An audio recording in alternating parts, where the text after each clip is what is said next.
say the hardest thing is losing a child, and they lost two, and very close together. They took something that was very tragic in their lives and turned it into something very positive. I always said if I ever got money, I like to help kids, and that was my thing, helping underprivileged children.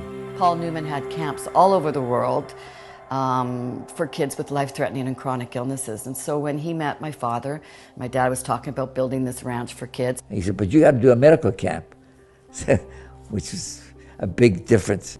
I said, Mel, this is a massive undertaking. I mean, are you sure? And he said, yeah. And he said, I even have a line on a great piece of property. I said, well, what is it? Where is it? And he said, well, it's up in Mission, in North Mission, and it's a prison. And I remember driving up there with him, and we pull into this thing, and it was like, this is crazy. God, it was a mess. It was a mess. And I went for a walk with him, and he said, we're going to do this over here, we're going to have the barns over here, and we're going to put a live amphitheater down here, we're going to have a pool over here one day. He had it completely mapped out. And I'm just standing there looking at this thing going like, this guy is absolutely out of his mind. Within a week, my dad's knocking down buildings and building buildings. And he was determined to get that camp opened the following summer, and he did. It was really important for him to have something that was tangible for his donors to see so that they realized this is real, this is going to happen. This isn't just a vision or some talk, this is going to happen, and here's the site and here's what we're doing with it, right?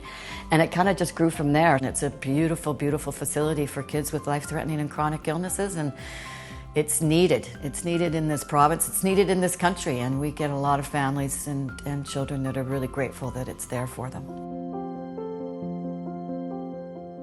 It is the highlight of their summer. They look forward to it all year long, and they get to try all kinds of new activities that they wouldn't normally do. Even if I encourage them, they wouldn't do it, but they'll do it here.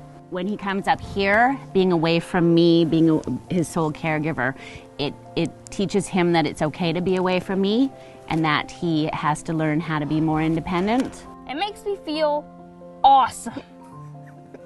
They're just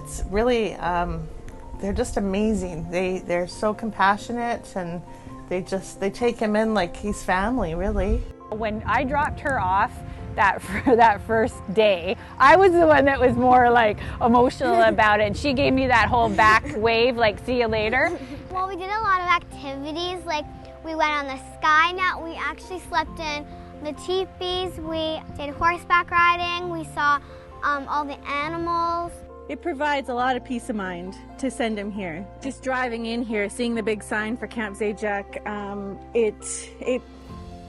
it kind of warms my heart a little. It makes me really happy that they have something that makes them feel that they belong. It's a wonderful place. Aiden loves nature, he loves animals. Everything that this place is Aiden. Zajac Ranch means a lot to us. It's really giving our daughter an opportunity to just be a kid and just to be herself and be accepted for who she is, which isn't something that happens in her regular daily life. The Zajac Ranch is going to continue on in perpetuity as far as we're concerned. I mean, that is our goal, to make sure it's sustainable way past my lifetime and my family's lifetime, because we know the importance of it all.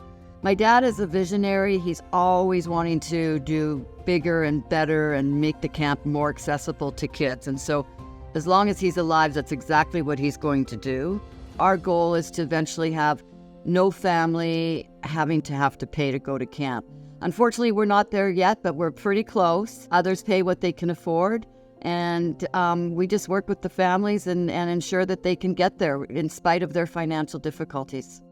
So you've seen where we've come from, but just wait to see where we're going. And thank you all for your help.